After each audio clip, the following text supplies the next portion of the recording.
Hello there, and welcome to episode 9 of the How Uncivilized Podcast.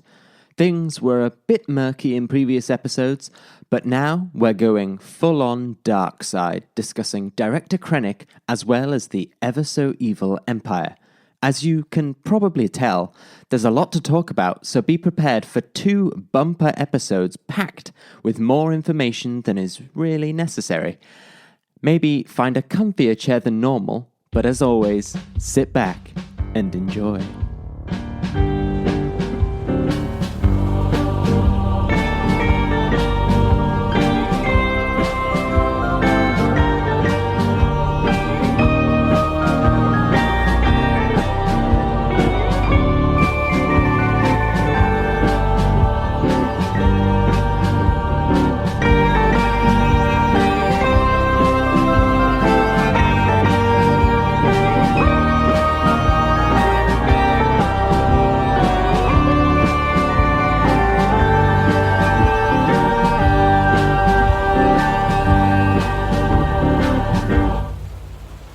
Chicka-boom, bitch. As am I, recording for you, Charles the Man. Spenny McGee. Indeed. Son to the late Debbie McGee. Magician, wondrous man. Whatever his name. What's his name? The magician? Yeah, Debbie McGee married a magician. Paul Daniels, that was it. There we go. Paul Daniels, there we go. The magician. I knew it would come to me. It's a weird start, but hello there.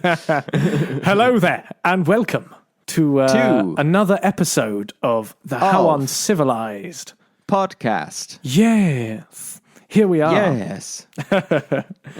And yes, today marks our 9th episode, doesn't it, Charlie? Yes. Yes, I researched that before, so because last time I got it completely wrong. I was miles off. You were close enough, you know. You were kind of one recording session off, which is that's close enough. You thought it was 5, it was actually 7. Well, I mean, I could have been 8, saying, you know? "Welcome to episode 3 of series 1 of the How and then we would have been miles Spencer, off. wake up! There hasn't only been one recording session, you mug. It's October. Wake up! Nearly November now. You gotta get out of this coma. Oh dear, oh dear. As if we dear. recorded episode 3 in like March. I know it was a long while ago, but yeah, episode 3 of series 1. Yeah, crazy to think. Yeah, insane. Yeah, actually, Wow. like the fact that we're on a second series is still mind-boggling. Yes, and with this kind of recording session, we're going to get into double figures of that second series. I'm sensing an episode 10, finally, of series 2. Episode 10 of series 2. Well, we hope you are enjoying our Rogue One intense analysis, going from character to character, giving you a bit of an insight into the bits you don't see in the films. I think that's fair to say, isn't it, Charlie? We're really trying to go for the bits that you're not going to get from watching the films. Obviously, we want to go over the films. A little bit, but absolutely. We try to keep. There's no point going over the films because just watch the film. You know, it'll take the same amount of time for you to listen to this podcast as it is to just watch the film. Yeah. So there's no point us telling you about the film. Well, exactly. You can just go watch about the film. Yeah, just go watch it. Assuming you've already seen the film. Well, if you've got to this point, I mean, you know, it's kind of a bit like jumping spoilers, in at episode you know. 9, and it's like, what? Wait. Who's dead? All of them. Yeah. Oh my God. Damn. I really should have watched the film before I came onto this podcast. But yes, you are here nonetheless. I'm assuming whoever's here now has watched the rest of the listen to. We are an audio audio experience. Thing. Yes, we are. We certainly Although technically you can watch them on YouTube, there's just not much to watch because it's just the actual episode. Maybe we should name. start doing what they do on most radio stations now, where they actually record a video of you recording or broadcasting live, so they'll actually have a camera in the studio. Ah, that sounds like a lot of work. I'm going to time out. Like I've said before, this is a minimum effort podcast. You know, I'm going to leave that mistake in. I'm not going to cut that out. This is minimum why do effort it? here. We're just looking at ourselves, you know, completely bare boned. Here we are, signed, sealed, delivered, unedited. You know, that's us. I'm just sat in a room surrounded by mirrors, so whatever I'm doing, I can just look at myself in the eye and think, what am I doing? How did I get here? What am I doing, Cotton Eye Joe? And where did my clothes go? And why are there no windows? Yes. What's happening here? How did I get here? Oh, dear. Well, anyway, speaking of how we got here, so we've currently gone through a fair few characters now, and we are moving on to an episode on Director Krennic. Director Krennic. Director. Let's find out how Orson he got Krennic. here. Indeed. Just kidding. He's not here. He is also dead. Charlie, spoilers. You know, there are people here that haven't actually watched the film, as we've just discovered. Everything's fine. He's fine. You know, he's currently preparing for Christmas with his family. All's well. Yeah. You know, it can't go wrong. You know, his loving wife Did he have a family? I don't know. I guess we'll find out soon. I mean, I always feel like all the bad guys don't have families for a reason, so that we can separate our feelings from them. The only bad guy with a family ended up being a good guy in the end. Exactly. Yeah. Here's to our main homie, our main man, Jar Jar Binks. Children, it's time for the school. Get your clothes The real on. family was the friends we made along the way. Miss, I love you, Obi. Yeah, anyway. Oh, dear. Yeah. We should do an episode on what happened to him. I heard it's really, really depressing. Oh man, I bet he was just cold or something. Like, I think that's the essentially Naboo people just had a culling of Gungans. Like it all went completely like South Africa over there. And, wow! Yeah. Oh dear. Whoa. Ooh, man, that's kind of heavy. Yeah, I know, isn't it grim? Like the weight of a giant star destroyer in the shape of a ball, which a certain Krennic was in charge of. Take it away, Spencer. Thank you, Charles. Yeah, so today's episode is on Director Krennic, and we've got a few added questions that we've kind of lumped in on the Empire as well, and a bit of their workings and how they sort of interweave with Krennic and what you see in the film. So I'm actually just going to kick us off with no question really, other than just who is Krennic, a bit of background really. Nice. Into the man himself. So his name is Orson Callan Krennic. So, you know, as per usual, you dig deep into these Star Wars characters and they all have three names. Yeah. Did we find out his first name in Rogue One, or was that just something added? Because I don't remember hearing the name Orson the entire time. I think I'm pretty sure everyone either referred to him as Director or Krennic.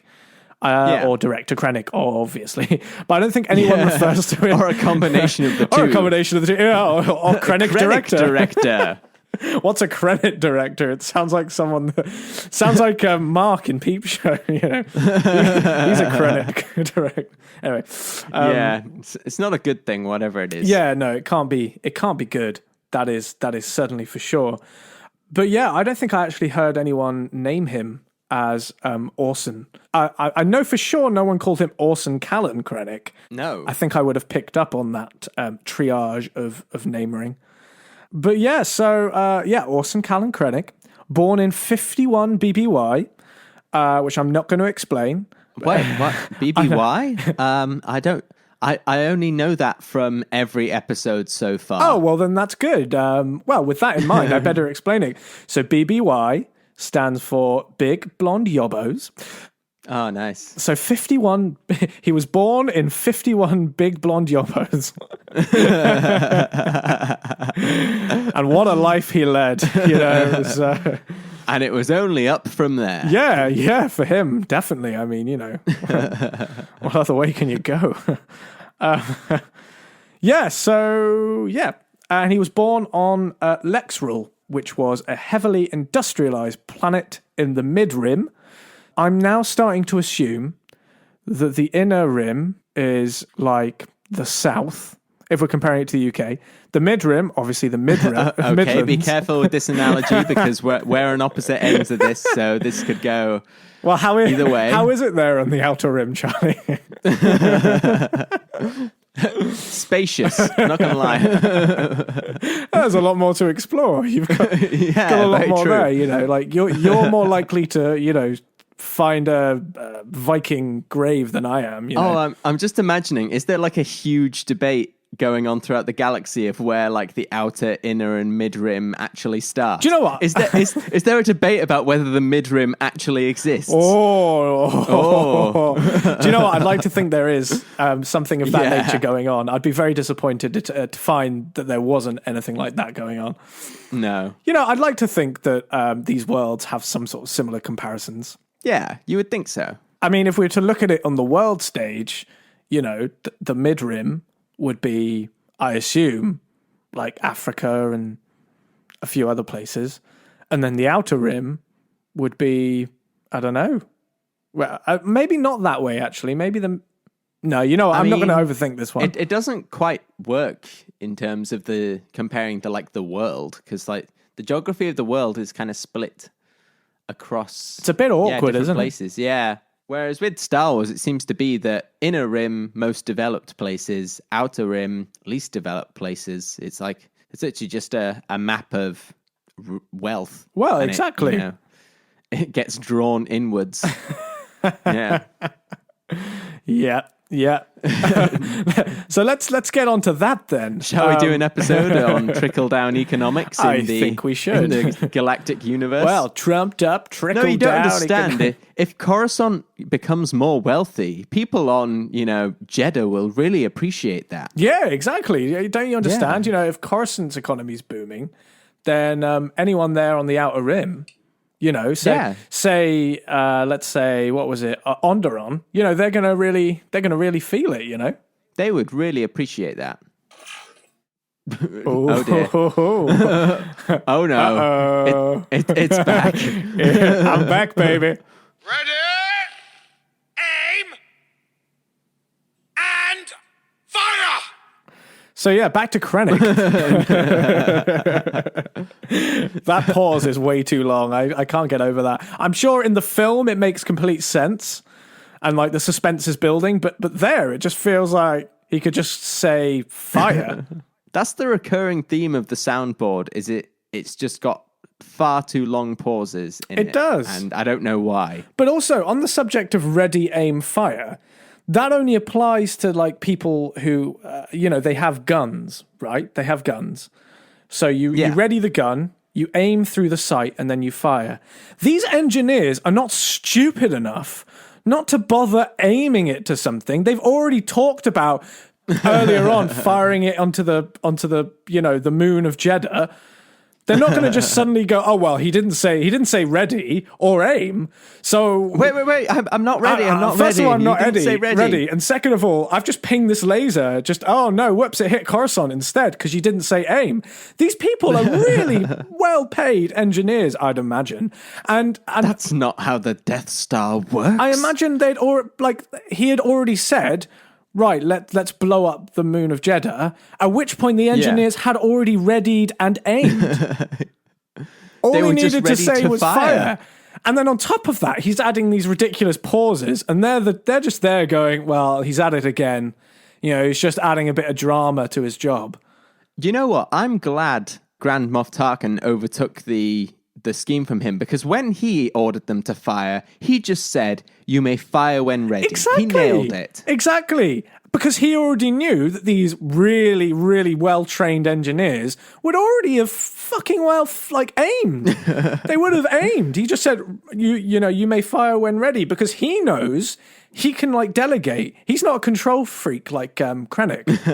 Krennic's just Krennic, it's just patronizing. Oh, I know. It's just talking down to his workers, and that's not a good look. You know what? I like to think of Krennic as just baby Tarkin. He's just, he's small fry. He's small fry. Bubba Tarkin. Oh, but I just feel it's just a bit overstated, you know. Yeah. But anyway, so yes. Anywho, ready? I certainly am. Read and speak. So he was born on Lexrel, a heavily industrialized planet in the Mid-Rim. It was in a place called Sativran City, which is on the said planet. So he was on an already industrialized planet in the most industrialized spot. So this, oh wow, you know, he's a bit of a city mouse, a city dweller. Yeah, indeed. This guy, I mean, I think he kind of came from, you know, slums and stuff. Given that he was in the city, but I mean, it doesn't really go into his younger, like his growing up. It doesn't really state anything. What it states next is Krennic and Galen Erso meet at the Galactic Republic's Futures program on Brenthal, joining at the age of 15. So we know from there he's accepted into the Republic's Future program. Yeah, he was a clever bean along with Galen Erso. Yeah, so whatever his upbringing, I don't know whether that was a wealthy upbringing or a poor one, he got to the Futures program. I feel like he would have had a reasonably wealthy upbringing. He strikes me as that kind of person. Yeah, he's a bit of a dick. I mean, we know we know that Galen had a poorer upbringing. Yes. and was less. Well, we just lost all of our wealthy viewers. Yeah, I mean, but to be honest though, Charlie, I mean, wealth is subjective. You know, that's true. So people who are wealthy might not think they're wealthy. At which point, you know, they're just going, oh, well, he's obviously talking about us, you know, sat on their chair made of gold, you know, because someone else has a platinum chair. That's all I'm saying. Absolutely, you know, yeah. So there's always going to be someone richer than you. So by that logic, everyone's poor. Yeah, we here on our silver chairs, you know, we got it rough. Oh, exactly. You know, we're real bottom of the barrel people here. We really are, you know, like, you know, we're the only people we're shitting on are the bronze chairers, and those guys, they've got nothing. They have absolutely nothing. Frankly, those people are inhuman. The Galen Ersos of the world are just... Yes. Oh dear, yeah. We can clearly see the effects of socioeconomics here, and that poorer people don't actually create really intelligent people. Yeah, it's not like the really rich Krennic needed the really poor Galen for anything, as far as I'm aware. Absolutely not. Wealth creates intelligence. That's just a fact. It is. Generally speaking, 9 times out of 10, you throw money at a problem, it's fixed. Yeah. Yeah. The money itself fixes the problem. Exactly. Money is clever like that. Exactly. Oh dear, yeah, now we're going to start talking about how money has a mind of its own. Money does have a mind of its own. Money's a bastard. I feel like money doesn't love me enough. Sorry, mummy. I feel like money is seeing other people. Anyway, back to Director Krennic. Yeah, so they both... Oh dear. They both joined the Republic Futures program on Brenthal, or whatever you call it, joining at the age of 15, and they were besties, you know, they met and they were quite young, and Krennic had bags of personality and charisma. Oh, he does. He's a very charming man. Oh, certainly he is. And him... Oh, gosh, taken aback. I know. Oh my, Ben Mendelsohn, look at you. I mean, he is a beautiful man. Yeah, whatever you say. I mean, have you heard him speak in his Australian accent? It's just, Is he? Oh man, is he actually Australian? Yeah, wow. I think so. Or either from... No, he's Australian, I'm pretty sure. Okay. Yeah. Let's just assume he is. We're not one for fact checking here. No, yeah. Or he's from New Zealand. I'm not going to look no it idea. up. You're not going to look it up. Frankly, I don't see anyone else looking it up. So let's just say Australia. Yeah, sure. That you know, if he's from New Zealand, you know, that's not racist. I'm pretty sure. No, that's basically the same place. Yeah. Oh dear. And to those listeners from New Zealand, goodbye there. Yes. Until the next time, and friends. Australians as well. Yeah. All of the Australias there. Yeah, just leave. Yeah, it's not worth it. No, I'm joking. Well, we love you if you're listening from Australia and New Zealand. It is my dream to go to New Zealand, as it looks just so utterly beautiful. Sorry, Australia, I have no dream to go to you. No. You've got big spiders, and frankly, that's not for me. No, that's not my thing, you know. That just ain't my cup of tea. Too scary. Yeah. Too scary. Yes, we are but weak men, and we need safe places to go. Exactly. That's why we're going to the bungee jumping capital of the world. We know how to live, and then we'll bungee jump into Hobbiton and stop at Bilbo Baggins' house for a cup of tea or just a smoke of some wizard weed. Whatever we can get is good. Ganjdal. Radaganj the brown. There you go.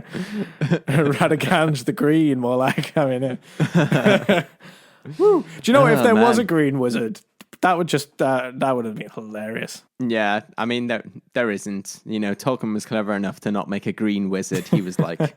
he was on top of that. I've got a grey, I've got a brown one, couple of blue wizards, a white one, you know, but green, that would just be crazy. That would be insane. I mean, you know, the elves are already, you know, their colour scheme is pretty much green, and we don't want to, like, step on their kind of territory. No. We need to have distinctive colours for these people. Yeah, exactly. Oh man. Anyway, back to Star Wars rather than Lord of the Rings. I know. We should do a Lord of the Rings episode. A Lord of the Rings series. Yeah, maybe. Could do. We're in charge. We can do whatever we like. In fact, you know what? Let's stop the Star Wars right now. I want to dip our toes into the interesting world of Marvel. No, so what do you think of Thor and his backstory? I'm not overly sold. I'd like to disregard all of our current listeners and go into a whole new boat, because I feel like halfway through a series is a really good time to do that. Yeah, exactly. Why not? So tell me about Heimdall and his influence on the world of Thor and Loki. And where is he now? Is he alive? Is he dead?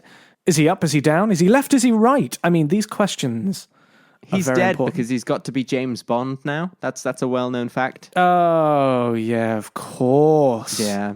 Of course, yeah. He's not going to have time to guard the Rainbow Bridge anymore if he's... if he's busy, I don't know, what does James Bond do? Misogynize women? Probably. Yeah, that's probably right. I saw like a really weird, like, I feel like this must have been like a parody thing, but it was some headline somewhere where this was definitely a joke, but they were like, oh, and they're planning to nationalize James Bond. And it's like, you know, he works for the Secret Service. That's already nationalized. Yeah, he is heavily nationalized. Who do you think pays for his Aston Martins? It's the taxpayer. Exactly.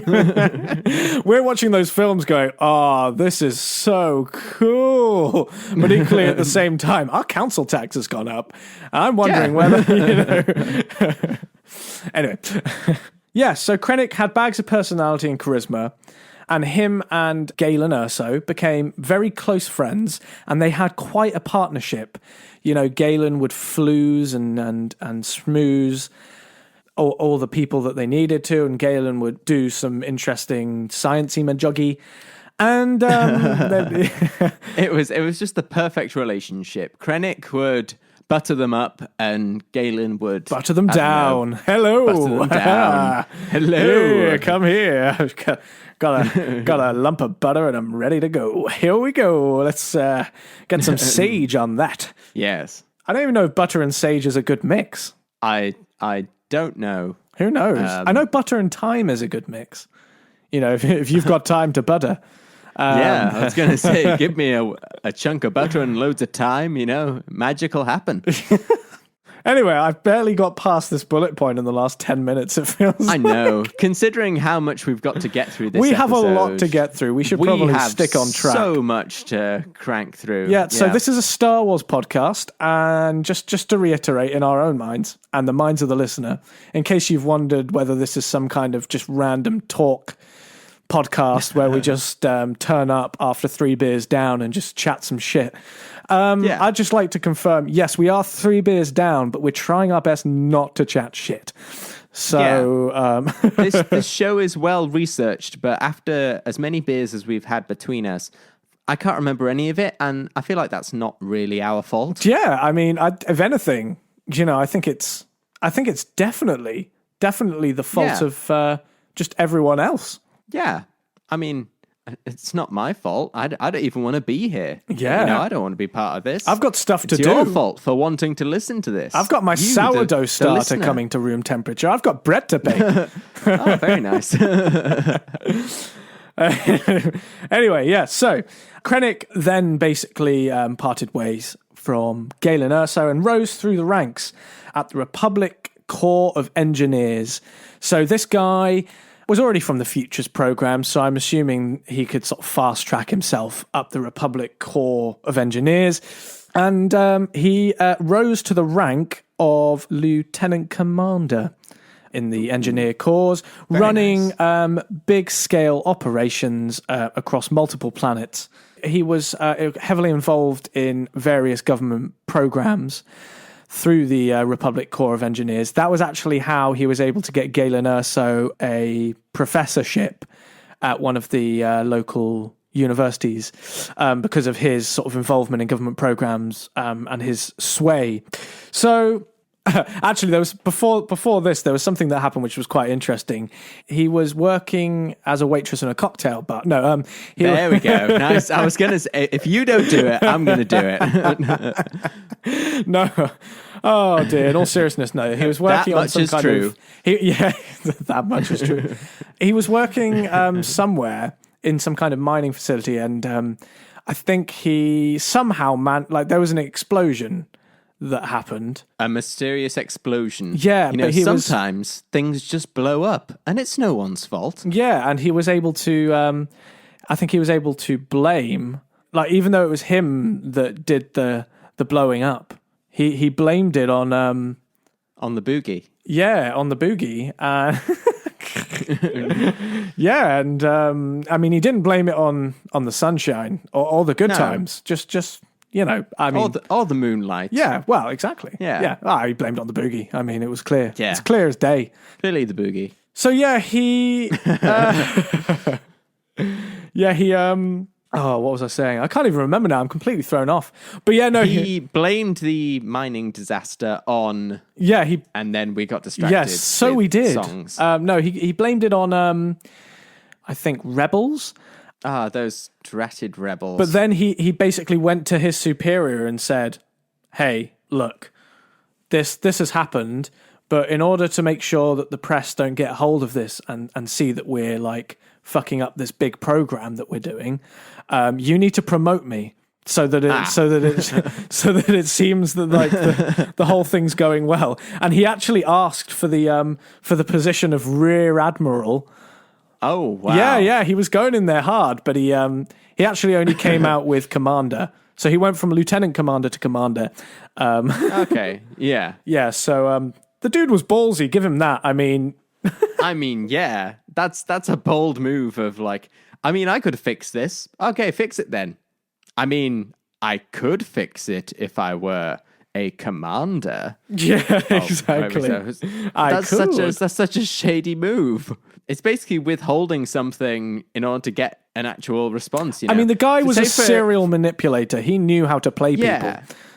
Say, for example, there's a national crisis, and I were to say, I will help you with the crisis if you were to, let's say, re-elect me if there was an election happening. I feel like that would be a really manipulative and terrible move for me to make, and I would be a bad person. Yes, you would be. I think that's fair to say. Yeah. And it is definitely fair to say that Krennic was a very bad person. Yes. I'm glad that we've established that Krennic is a very bad person. Yeah, exactly. Yes. It was touch and go for a bit, but now we've finally established it. I think it's for the good, for the greater good, even. Yes. But yeah, so that was when he was in the Empire running some important programs. But I thought I'd just throw that in there because just to show you how much of a manipulator he actually is and how far he'd go for his own ambition. But going straight off from the Republic Corps of Engineers, what I actually found from doing more research was that it seems that the Death Star was actually a Republic idea to begin with. Oh. So it actually... yeah. Do go on. This has opened a whole can of worms. Yeah, so... a spherical can of worms. Yeah. So... So it actually echoes the moon race. They wanted to get there, the Republic wanted to get there before... Sorry, this is a bit late, but it echoes the "that's no moon" race. That's brilliant. I really like that one. Thank you. I like you very much. So yeah, it does echo the moon race, in that the Republic wanted to get there before the Separatists did. But what they didn't know was that the Separatists actually had no plan for a super weapon. But there were just rumors going around that they did, so the Republic poured loads of resources into building this super weapon. Man. I know. I mean, it's the thing of the idea is that the Republic set themselves up to fail, but man, they really shot themselves in the foot with this one, didn't they? Yeah, they really did. So much so that the Vice Chancellor actually ended up having a meeting with Krennic, arranged to have a meeting with Krennic. Yeah. To discuss building this super weapon and arrange for Krennic to blow Galen Erso out of prison to use his expertise and knowledge of kyber crystals to help create it. Oh, wow. Yeah. I mean, well done, Republic. Good job. Yeah, but then what's ridiculous is, so Krennic then meets a certain Archduke Poggle. And do you know who Archduke Poggle is, Charlie? I don't know. Is he the creator of a novelty board game? He could be. No, let me give you a little a sound bite. There you go. What? Well, anyway, Archduke Poggle was the such a ridiculous name. Was the leader of the Geonosians, but the Republic had him captive. And actually, when in captivity, Krennic approached Archduke Poggle, basically to ask for aid in building the Death Star. So he was trying to achieve the goal in the Republic, but through shadier means. Do you want to hear his full title, though? I would love to. Spring it on me. Archduke Poggle the Lesser. So the Lesser? There's a greater Poggle. There must be. I mean, I can only assume. Oh, man. It's clear to see that they really didn't think much of their leader if they've called him Archduke Poggle the Lesser when he was alive. Oh, man. That's not even with hindsight. Oh, that's really harsh. Yeah. But actually, as you may or may not know, Archduke Poggle is murdered by Anakin Skywalker on Mustafar in the end. Yeah. Oh, I mean, that must have been an absolutely horrible death. Yeah. I mean, I prayers. think you can watch it in the film. I think he just gets sliced in half or something. It's pretty brutal. Go to your happy place, Anakin. Yeah. Why do birds suddenly appear? Yeah, no, crushing. So man. yeah, Smashing. Yeah, smashing old chap. So anyway, he meets with Archduke Poggle and asks for aid in building the Death Star to use Geonosis as that. And I think he ends up somehow through either directly or indirectly, Archduke Poggle is set free. Yeah. Did it go well for him? I'm assuming. Yeah, let's just assume he was fine afterwards. I'm sure he's fine in the end. But basically through his work on that initiative and how he went about it and how he actually inadvertently, well, I'd say advertently helped the Separatists and in so doing the new Empire. Because if you remember, there's a scene where Count Dooku takes the plans for the Death Star from Poggle, which he got originally from Krennic. Okay. Oh, yes. Yeah. Do you remember that? Yeah, I remember this, yeah. So that's the tie-in. You see the little there. hologram of the Death Star, Yeah, don't you? yeah, and yeah, it's yeah, like, yeah. Oh, it's the Death Star. So that is the big tie-in. I mean, we can only assume that Palpatine was behind it. It's Palpatine. It's just Palpatine. Yeah, it's Palpatine. It's always Palpatine. Yeah. Just manipulating everyone and playing the game. He's playing both sides, so that way he always comes out on top. Exactly. Yeah. But anyway, after the fall of the Republic, Krennic was placed in charge of Project Celestial Power by Grand Moff Tarkin because of his understanding of the whole plan. Basically, he had been behind it. They knew what he could do, and they wanted him to complete the project and gave him all the funds he needed to be able to do that. creating the project and creating the Death Star, essentially, in the end. So, yeah, a little bit of background there that you may or may not have known. I know we didn't have any questions on it. That's why I wanted to sort of fill us in on that to begin with.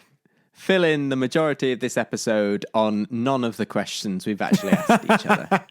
That's usually the way. I'd say 80% of our episodes are just like... All the questions are actually just yes or no answers. So it's some good of them to fill are. out this time. To be fair, some of them are pretty close to that this week. Thanks to you just going off on one and just bringing out some absolute bollocks on towards the end. It's a long film. Do you expect me to pay attention the whole time? Hey guys, sand troopers, am I right? Oh man, it's like a stormtrooper but yellow. Oh, I'm such a super fan. Yeah, it's getting brutal now. Shut up, Spencer. We've managed to convince everyone we actually know what we're doing. Yeah, shut up. That's a secret. But yeah, so anyway, Charlie, do you want to lead on with your next few questions? I believe you have hidden away somewhere. Cool. So your question is, Shadow Troopers, what are they? Pretty simple, pretty easily answered, but I'll go into some more detail about it. So they are essentially highly trained stormtroopers. So that's the nice quick answer. And we're done. The end. I do like a quickie. Thank you, Charlie. You're welcome. I know you do. That's why I give it to you. You give it to me. You gotta give it to me right. Yeah. So they wear distinguished black suits of armor, and these contain cloaking devices, hence the name Shadow Troopers. Ah, I like it. Their weapons include heavy T-21 blasters, which are highly powerful at both long and short range. Yeah. And they also carry flash grenades, which are good for confusing the enemy. And they are formed from what used to be called the Shadow Trooper faction. And these were primarily reconnaissance clones with armor and weapons that were specialized for undercover and covert operations. Wait, so they originally came from clone squadrons? Yeah, it's an actual clone squadron originally. Oh, and okay. So their armor could not only camouflage into their surroundings, but it could also turn into a whole different suit of armor, i.e. they could disguise themselves as other factions or just as, for example, a generic bounty hunter, which is quite cool. That is really cool. Yeah. And after the formation of the Galactic Empire, they became bodyguards for their most important persons. But here's a twist. Yeah. Because, I like a twist. Yeah. None of what I've said so far is actually canon, because that's all from Legends. No way. Yes. So wow, okay. Clone Shadow Troopers essentially have no history in canon, because in canon they haven't been described at all. Okay. And do we have... So, is there any description of them in canon then, or no? I'm going to give you another twist for you. Oh, I like a good twist. You so much that you'll be raw. Oh, I'm ready for your Terra Masalata style. Gosh. So you'll notice so far I haven't mentioned Rogue One at all. No, you haven't. You've been very, very quiet on that front. Tell us more about that. The Rogue is because Shadow Troopers do not appear in Rogue One. Oh, no way. Did I get it wrong? Are they called shock troopers or dark troopers or something? They're actually called Death Troopers. Oh, no way. And I know why you got confused, because Shadow Troopers only appeared in the 2015 video game Star Wars Battlefront. Ah, that would be why. Yeah, so you were playing the game thinking they were actually the same faction, but they're not. They are different. No way. Yeah.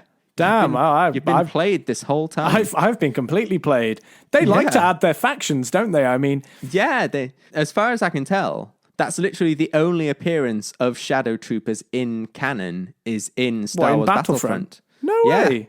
So Death Troopers, similar to Shadow Troopers, are another variant of Stormtroopers, and they serve as essentially protection for significant Imperial officers, including people like Darth Vader, Director Krennic, Grand Moff Tarkin, and in, extended universe stuff, Grand Admiral Thrawn, who is a famous person in extended canon. That he is. The blue man of legend. The Blue Man Group, if he was a single Nazi. Oh, okay. So essentially, Bold move.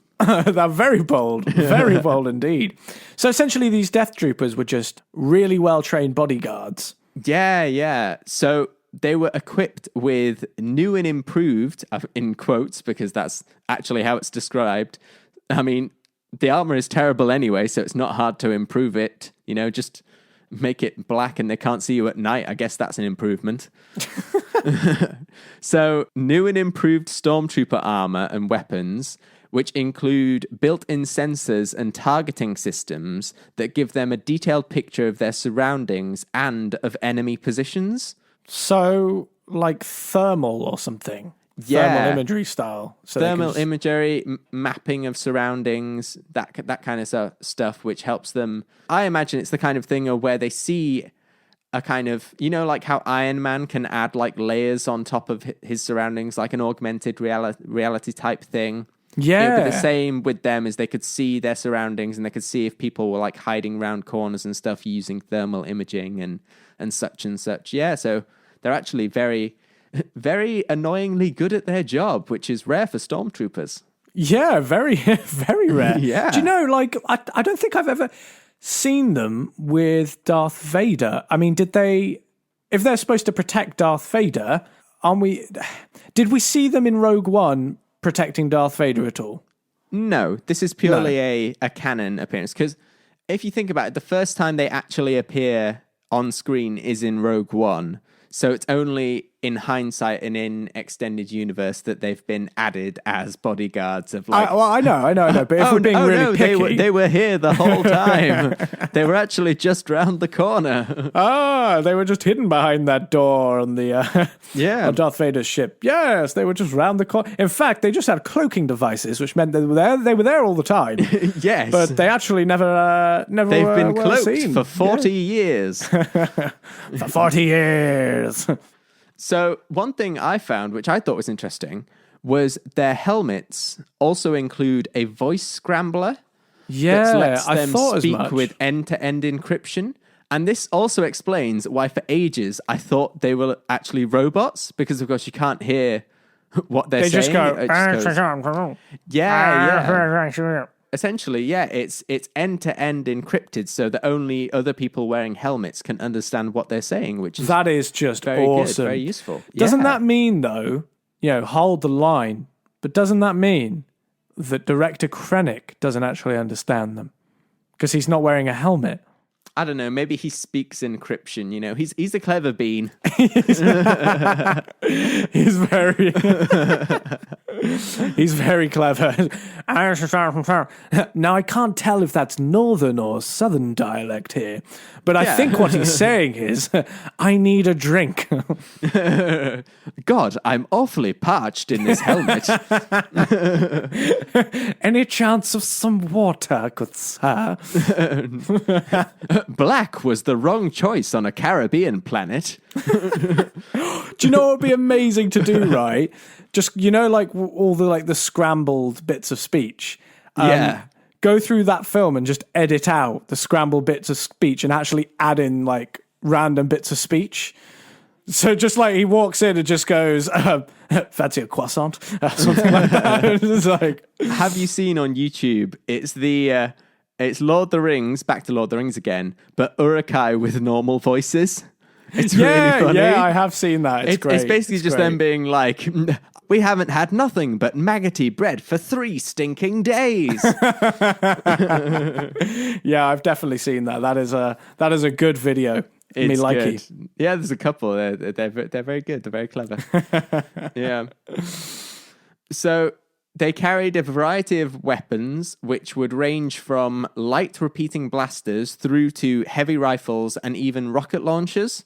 And they also would carry with them various grenades as well. Essentially, they would pick weapons which would best suit the purpose of the mission that they were going on. Sometimes they would carry heavier weapons, sometimes lighter weapons. It just depended on the situation. They were trained with all sorts of different devices and stuff for whatever mission they would need.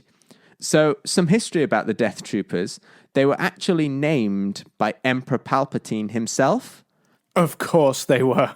This was to tie into rumors that they had created so-called undead troopers, which were essentially stormtrooper zombies. And also, what? Apparently zombies are real in the Star Wars universe? Or in Legends, at least. What? That's meant to... So, hang on a second. So he was basically... He was feeding that rumor by creating death troopers. Yes. So people would think that the people inside were undead. Yes. That's actually pretty clever. I kind of like that theory. Yeah, that's you really got to nice. respect the guy. He was a good PR man. Yeah, there's no such thing as bad PR, just evil PR. Yeah. So their first appointed person to protect was actually to guard Grand Moff Tarkin. And they also worked closely with Director Krennic, as we see in Rogue One, and also with Darth Vader, as I've said before. Their first notable appearances was actually on Lamu in Rogue One, as we see in the film, and that's in 13 BBY. They next went on to serve under Admiral Thrawn, of the Grand variety, Grand Admiral Thrawn. Yeah. Who fought against the kind of rebel forces. And in the following years, they would head the fight against the rebellion, even coming into contact with people like Saw Gerrera and the Partisans. And I've written here, Saw Gerrera and the Partisans. That's a good band name. That's a good kind of... It really is. Like, when I saw the Partisans, I was like, are they a... I'm sure they're a band. Yeah, like, I'm sure we've said this before. It sounds like some kind of... Can almost be some kind of Mersey Beats group. Saw Gerrera and the Partisans. Yeah, it really could be. Yeah. Oh, shame about that, though. I think they'd make a great band. What do you think? What are you feeling like? I'm kind of feeling like, Saw Gerrera and the Partisans. They could do some bluesy stuff, you know? Yeah, they definitely could. I'm thinking Buddy Holly and the Crickets kind of thing. Is it Buddy Holly and the Crickets? I have no idea. I think so. That sounds right. It rings a bell. Again, no fact-checking here, so let's just barrel on with it, assuming I'm correct. Yeah. So again, they were accompanying Director Krennic when they were deployed on the Battle of Scarif, and they managed to actually kill the majority of the rebel forces, but were actually destroyed themselves in the Empire's insistence on friendly fire. You know, come on, guys, think it through. You've just destroyed your best troopers there in that blast. I mean, there would be other troops of Death Troopers, but that was the kind of core group which they destroyed on Scarif, which, again, good job. Well done. Great job, guys. Great job. Yeah. We can go home and just think, God, that was a job well done. What a day. You know, some people prefer the 9 to 5 and, Monday to Friday. I like doing it I just like the long hours and the killing of friendlies. Yeah. I like the variety. Come join the Empire. Yeah. So to sum up on Death, not Shadow Troopers, they're essentially elite stormtroopers who were bodyguards for high-ranking Imperial officers. And Spencer, you have clearly been playing too much Star Wars Battlefront. Go out and get some sunshine. Yes, that much is clear. But you know what? I still feel like, they just try too hard to create too many different troopers. I mean, how many do we need? Death Troopers, Shadow Troopers, Sand Troopers... whatever the other ones are, Frost Troopers. I don't know. Is that what they're called? Ice Troopers, Snow Troopers. That was it. Snow Troopers. I knew I'd get there in the end. I mean, I know they come from the clones, but the clones were trained so that they would all be equally good at any job, and so you could just say to them, "Okay, you're gonna be a pilot today," and they'd be like, "Okay, I'm a pilot today." Whereas once you get to the Galactic Empire, it's like, "You're going to be a bin emptying stormtrooper, and you will wear this uniform, whereas and you will carry this gun. You will be an undead stormtrooper, and you will dress in all black. Isn't that a bit wrong in this day? No, you will dress in all black." So that's who the Death Troopers are. And the white stormtroopers will dress in all black, and the black stormtrooper will dress in all white. That feels right. Let's do that. Let's apply that to the laws of Star Wars. Cultural appropriation? What do you mean? There's no appropriation at all. Oh, man. Why don't we make you wear white? I'm just kidding. You don't have a choice. You're a slave, literally. Conditioned from birth. We're the good guys, right? Are we the baddies?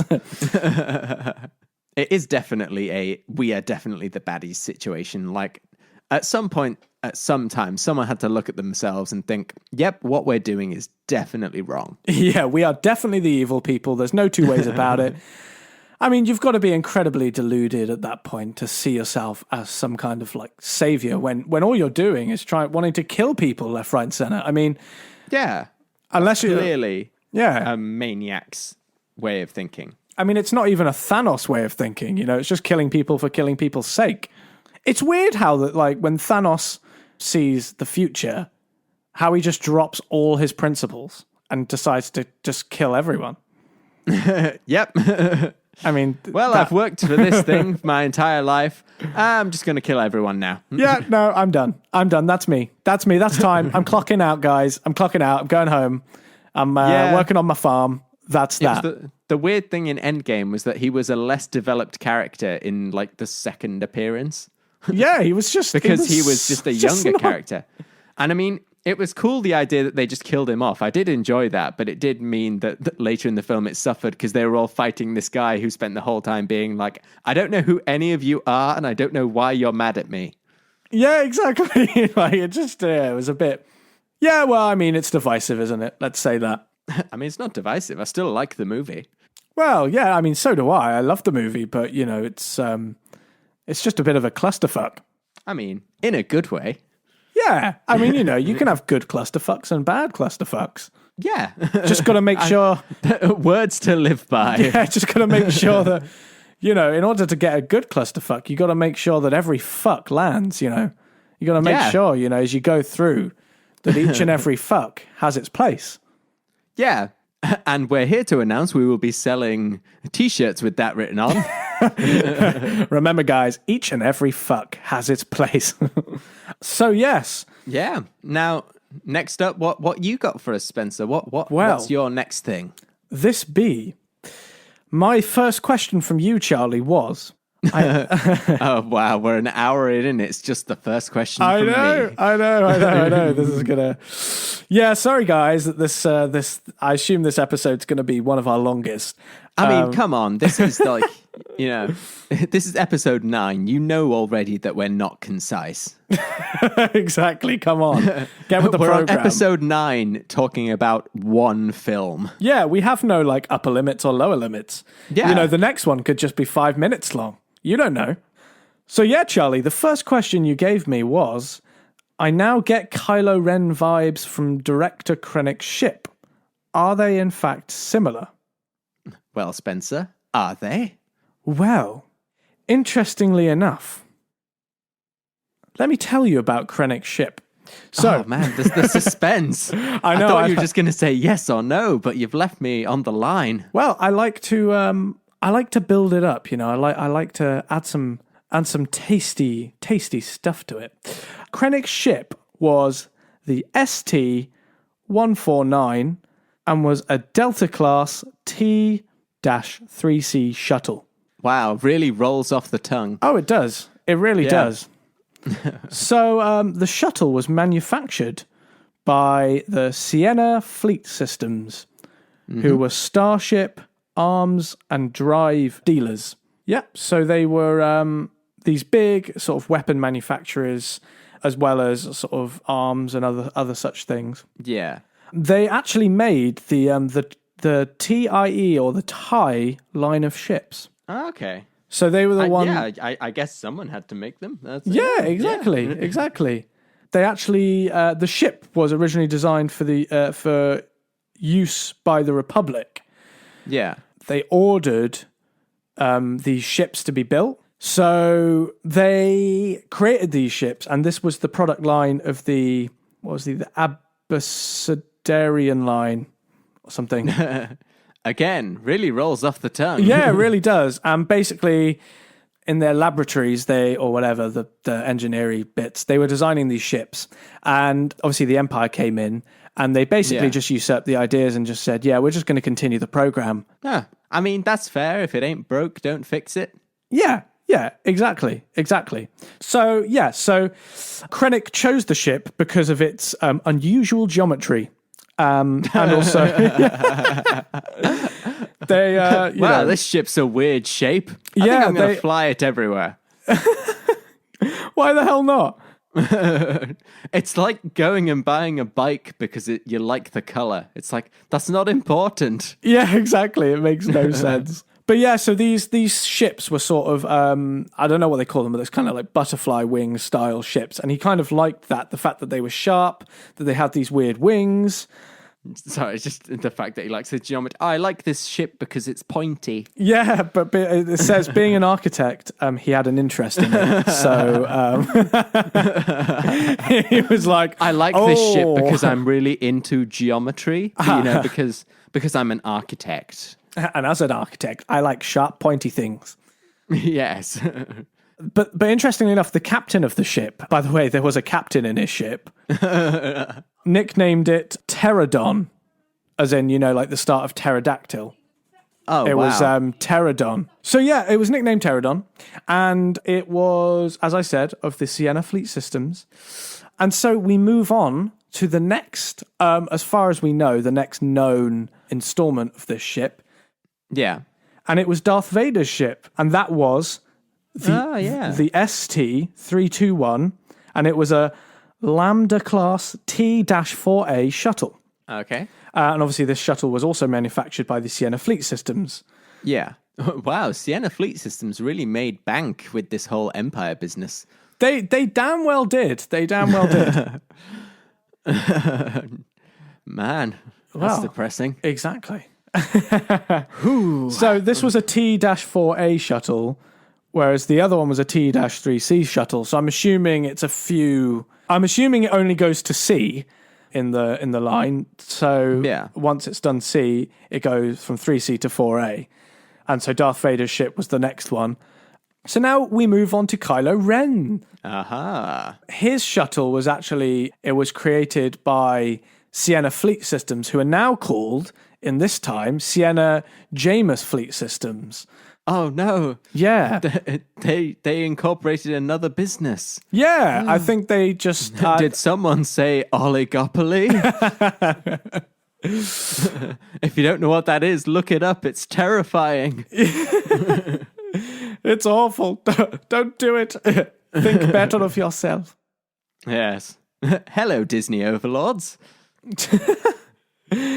Nice to see you. The shuttle was the Kylo Ren shuttle was a Upsilon class command shuttle utilized by Kylo Ren. Okay. So he used it, and it was in the same line. So it was not the next one from Darth Vader. I think there were a fair few in the line. It was the next in the model. So as we've been saying, so Krennic's model was the Delta class. Yeah. Darth Vader's model was the Lambda class, and then the next class in the line was the Upsilon class. So actually, I was right in thinking that they're similar. No, they are literally the same line, just 40 years later. Yeah, literally, they are just they're made by the same people, and it's literally just an improvement on the same ship. So yeah. I'm a genius. Yeah, exactly. How did you see that? Goodness, you've got an eye. Well, they were both black and pointy, so that's basically all you need in this universe for them to be similar. Apparently it is. Flip it out. Yeah, I mean, I assume they just added all this in when people were starting to think like, what the hell are these similar, or what's going on? And they've added a whole manufacturer and model, and obviously they're like, all of these are shuttles rather than ships. So they are used to go from a main frigate style ship or battle station to and from. They're almost like little dinghies, like when you're getting off a boat and you need to get to shore type thing. They are what you'd use. And yeah, so from all my research into this, it seems that the Sienna Fleet Systems have a monopoly because even before this, they were working for the Republic. Oh man. Yeah. So they were Sienna Fleet Systems working for the Republic, building these lines. So they had the plans originally, and then they worked for the the Empire and were happy to do so and provide stuff for the Empire. Then they were happy to provide stuff for the New Republic. And then they were happy to provide stuff for the First Order. Wow, yeah. They have no standards whatsoever, do they? They'll just work for anyone. No, they will. They will just work for anyone. And what is really interesting is this actually ties in to The Last Jedi when they have that whole bit on the, these people don't care. So actually, you know what? It's one of the good bits of that film. DJ was right. They don't care. They really don't care. They just sit and watch their weird horse racing. Yeah, the weird horse cat things. So yeah. There you go. Now you know that the Kylo Ren ship is related to Director Krennic's ship. And also another way, also related to Darth Vader's ship. So they're all related. They're all related. All of their command like shuttles. The Star Wars saga, they're all related. Yeah, exactly.